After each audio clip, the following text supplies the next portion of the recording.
first thing we need to do is to add on our walking foot. This is a walking foot. It has this little lever here. It also has its own set of feed dogs. And these feed dogs are going to work in connection with the feed dogs in your machine. So we want to make sure that this lever here goes over this little lever here on your machine. And then this part here kind of wraps around this. So we're going to wrap it around and we're going to put it up in there. And then we just screw it on.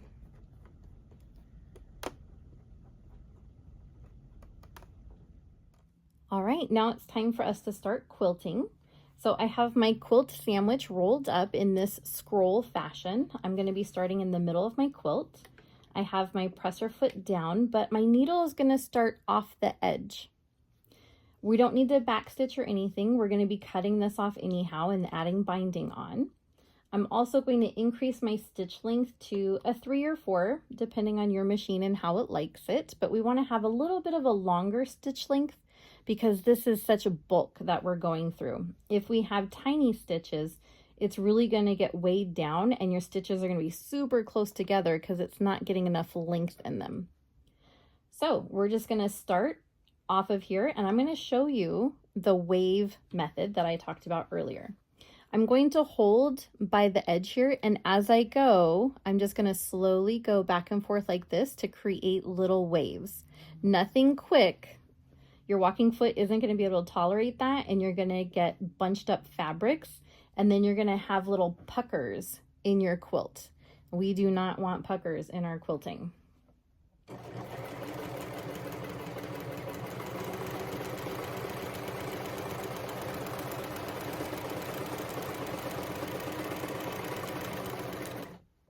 Now, as I go along, I'm going to take out my pins.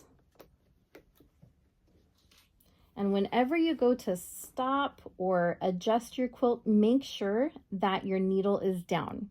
Whether you're piecing or quilting, if you're going to do any kind of adjusting, always have your needles down.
When you come to the end, just quilt right off the end. And we're going to take our quilt out and cut it off. And I'm going to pull this back.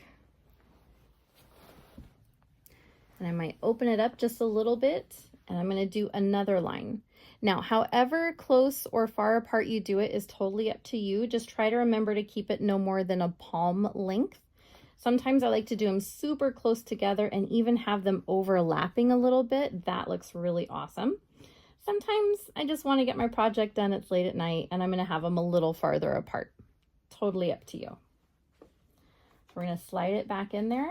Make sure that you get your backing fabric out of the way. And I'll probably do mine maybe every 2 to 3 inches or so. Put my needle down.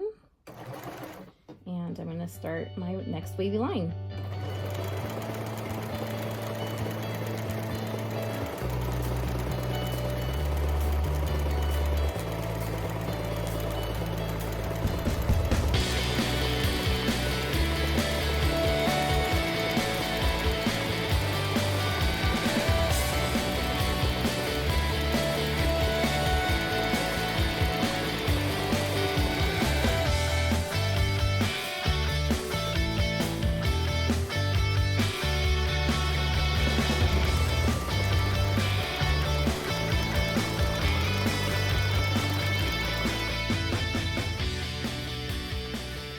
the way that I prefer to quilt is from left to right.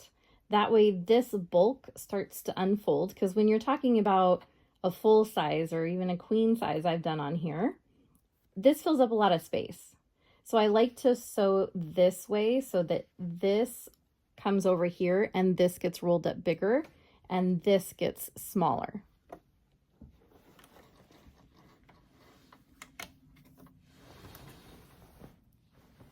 So here's our first couple lines. That's looking super cute. So I'm just going to keep doing this, and then when I'm done with that, I'll come back to the middle and I'll start going out that way.